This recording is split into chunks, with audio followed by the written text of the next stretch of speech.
It's The Great Pumpkin, Charlie Brown by Charles Schultz.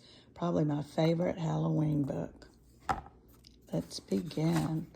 It's The Great Pumpkin, Charlie Brown. Notice they're all in their costumes, ready for trick-or-treating.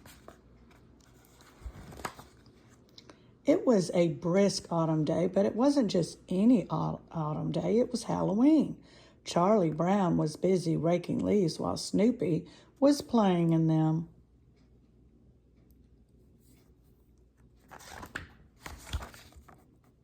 Lucy stopped by with the football.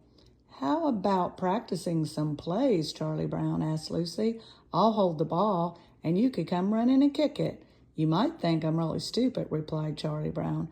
"You just want me to come running up at the ball so you can pull it away and watch me fall on my back. This time you can trust me," said Lucy, flashing a toothy grin. But Charlie Brown didn't believe her. "No," answered Charlie Brown. "No, no, and no." "Please, Charlie Brown," pleaded Lucy. "I have a signed document testifying that I will not pull away the ball." Charlie Brown grabbed the piece of paper and studied it. "It is signed.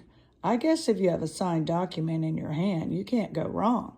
It looks like I'm really going to kick the football this year."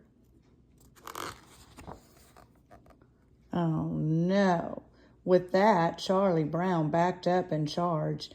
As he was about to kick the ball, Lucy pulled it away, and Charlie Brown fell flat on his back. "Ugh!"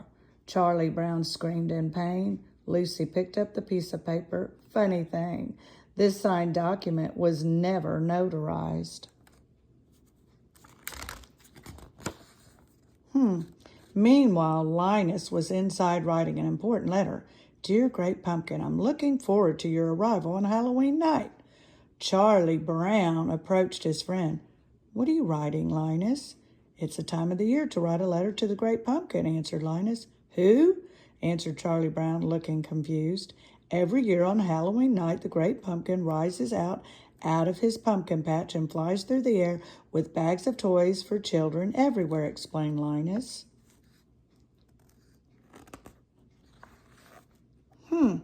After Charlie Brown left, Linus continued writing his letter. You must get discouraged because more people believe in Santa Claus than in you. Santa does get more publicity, and that might make you number 2, but that means you really just need to try harder." Just then, Lucy and Peppermint Patty appeared. "Oh, brother," moaned Lucy. "Linus, are you writing a letter to that stupid pumpkin again?" Linus nodded. "I am the laughingstock of the neighborhood because every year my little brother writes a letter to the Great Pumpkin," cried Lucy, and stormed off.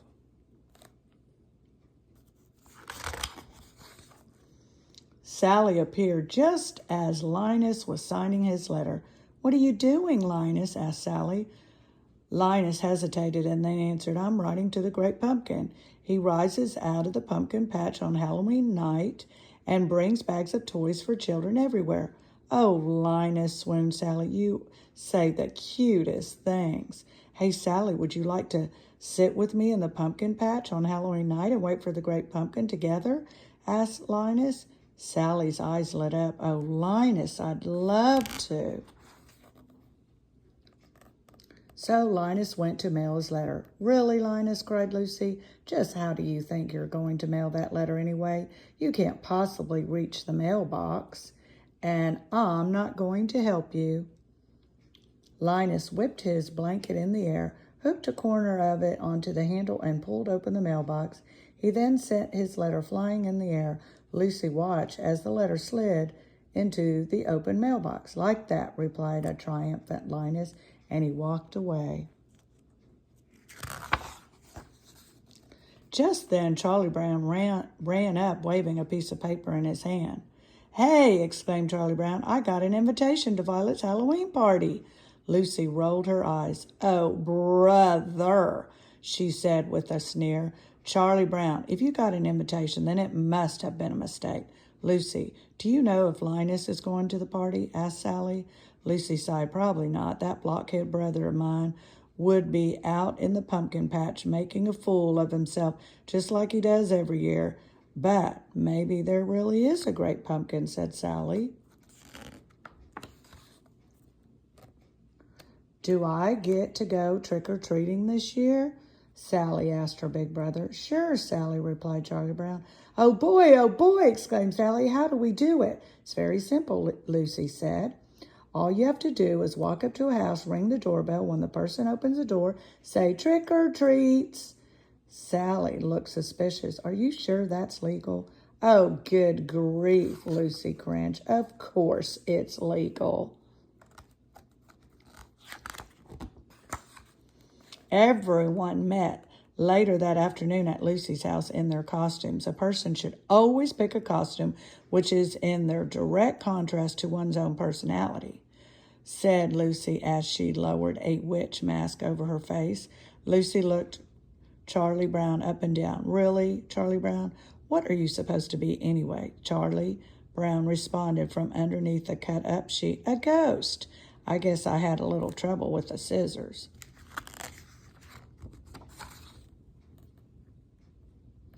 A moment later, Snoopy pranced by all the dressed up. They were all dressed up for Halloween.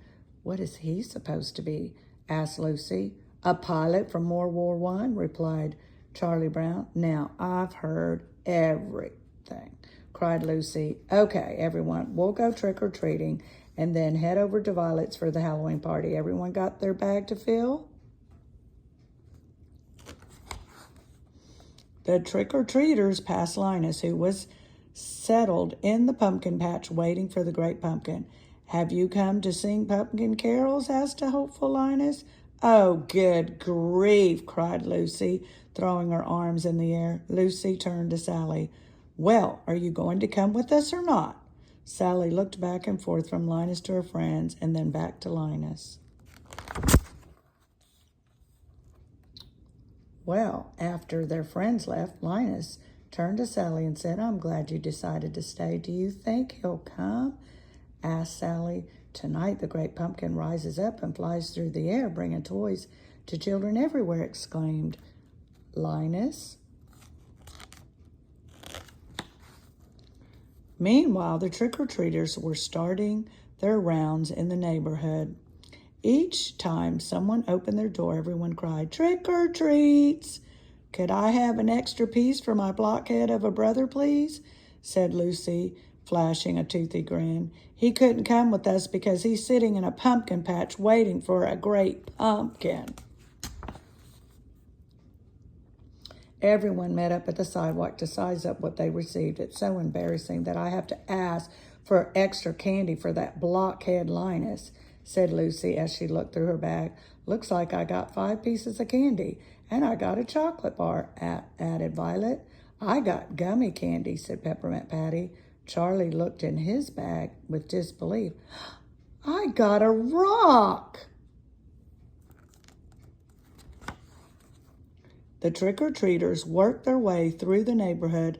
After a few houses, they stopped to take stock of what they had received. Nice, exclaimed Lucy. I got 3 cookies. And I got a fudge bar, said Violet.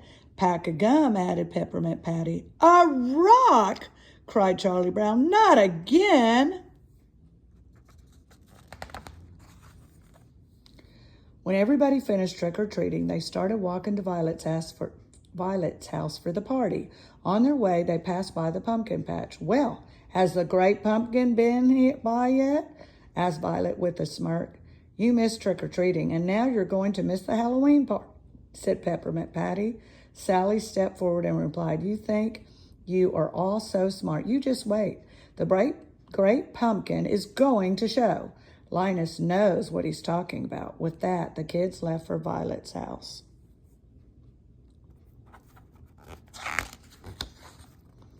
Once at the party, everyone started to partake in the Halloween festivities. Some were carving pumpkins, while others were getting ready to bob for apples. Out of my way, said Lucy, stepping on the barrel. Let me show you how it's done. After a few seconds, Lucy pulled her head out of the bucket, but instead of just pulling out an apple, she pulled out a beagle.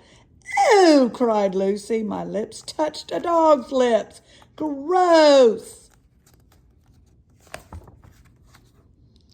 Later, at the pumpkin patch, Linus and Sally were still waiting for the great pumpkin to make an appearance. Suddenly, a rustling noise came from the middle of the pumpkin patch.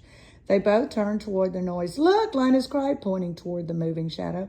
"There he is! It's the great pumpkin! He's rising up from the pumpkin patch!" Linus was so overwhelmed with excitement that he fainted.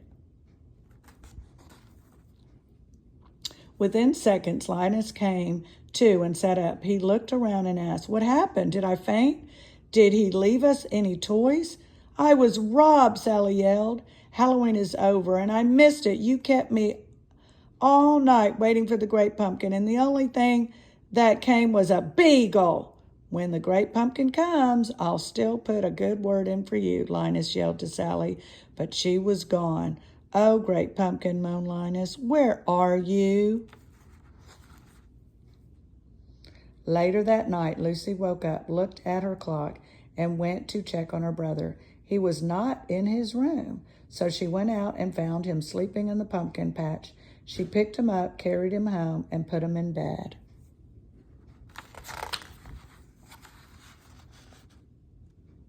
The next morning, Charlie Brown and Linus met up. "Well, another Halloween came and gone, and all I got was a bag full of rocks," said Charlie Brown. "I guess the great pumpkin never showed." "You just wait until next year, Charlie Brown," cried Linus. "I'll sit in the pumpkin patch and the great pumpkin appears, and I'll be there." Do you think the great pumpkin ever appears? Tune in next year, for it's time for the great pumpkin, Charlie Brown.